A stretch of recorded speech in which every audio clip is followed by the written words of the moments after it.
शराब तस्करों से मिलीभगत का आरोप झेल रहे उत्पाद अधीक्षक को जमानत मिल गई है। पटना उच्च न्यायालय के जस्टिस चंद्रप्रकाश सिंह की अदालत ने उन्हें जमानत दे दी है, जिसके बाद 18 अथवा 19 सितंबर को वह बक्सर व्यवहार न्यायालय में उपस्थित होंगे और नियमित जमानत लेंगे। तत्पश्चात पुनः पदभार ग्रहण करेंगे। यह जानकारी देते हुए उनके अधिवक्ता उमेश कुमार सिंह ने बताया कि उत्पाद अधीक्षक पर जो भी आरोप लगाए गए थे वह पूरी तरह से बेबुनियाद थे और न्यायालय के फैसले के बाद यह साबित हो गया है कि सत्य की हमेशा जीत होती है। हमने शुरू में भी कहा था और आज भी आपको मैं आश्वस्त कर रहा हूं कि सत्य परेशान जरूर हो जाता है लेकिन पराजित नहीं होता है, और आज सत्य की जीत हुई है।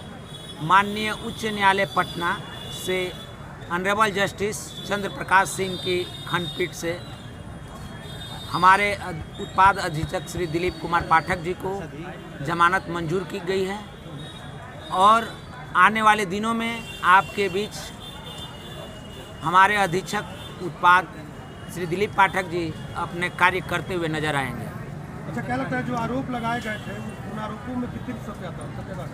उन आरोपों में सत्यता रहती तो हमें अग्रिम जमानत की सुविधा माननीय न्यायालय से नहीं प्राप्त होती, क्योंकि पुलिस के पास हमारे विरुद्ध कोई भी विधिक साक्ष्य उपलब्ध नहीं था।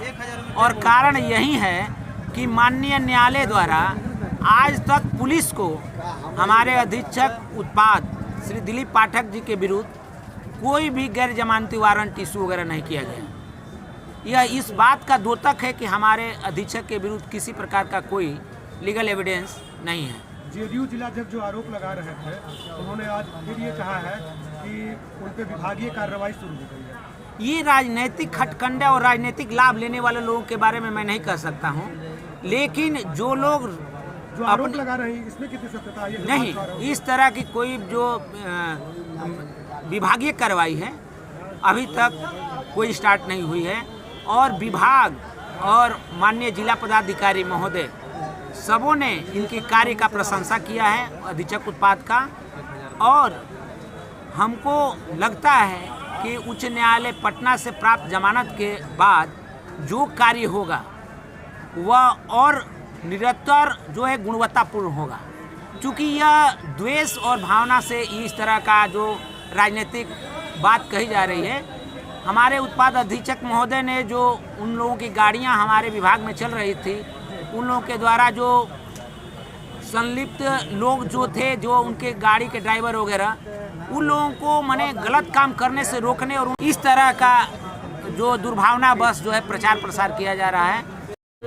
माननीय उच्च न्यायालय के आदेशानुसार 18 या 19 तारीख को नियमित जमानत यहां लेने के बाद हमारे अधीक्षक उत्पाद श्री दिलीप पाठक जी अपना कार्य संभालेंगे और आगे अपना जो है कार्य करते हुए नजर आएंगे। अच्छा, एक बात और बता दीजिए, इस तरह के आरोप लगाए गए तो आपने कहा कि वो आरोप बेबुनियाद है, कैसे आप कह सकते हैं? किसी प्रकार का कोई ठोस साक्ष्य नहीं हुआ, किसी के पास कोई ठोस साक्ष्य नहीं मिला, और जो केवल बात करने की बात कही गई उसमें हम शुरू से कह रहे हैं कि होमगार्ड का जवान हमारे अधीन है इसलिए हम बात करते थे।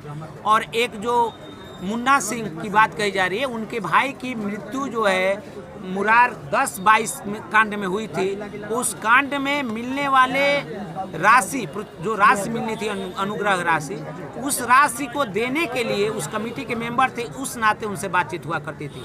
इसके अलावा और कोई साक्ष्य किसी के पास नहीं है। इनसे क्या द्वेष हो सकता है? ये जो जेडीयू नेता है, इनसे द्वेष केवल इतना ही है कि उन लोगों की जो गाड़ियां विभाग में चल रही थी किराए पर और उनके जो ड्राइवर संलिप्त पाए जाते थे गलत कार्यों में, उन गाड़ियों के चलते उनकी गाड़ियों को जब हटाया गया तब उन लोग जो है इस तरह का आप डांटा बाटा रच करके ताना बाना और इस तरह का केस का बात कहते हैं कि इस तरह की संलिप्तता है। ऐसा कुछ एविडेंस नहीं है इस तरह का। अधिवक्ता ने बताया कि उत्पाद अधीक्षक के विरुद्ध पुलिस के पास कोई ठोस साक्ष्य मौजूद नहीं है।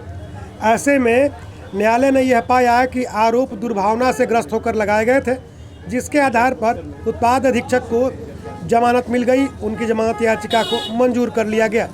जल्द ही उत्पाद अधीक्षक नियमित जमानत लेने के बाद पुनः अपना पदभार ग्रहण करेंगे।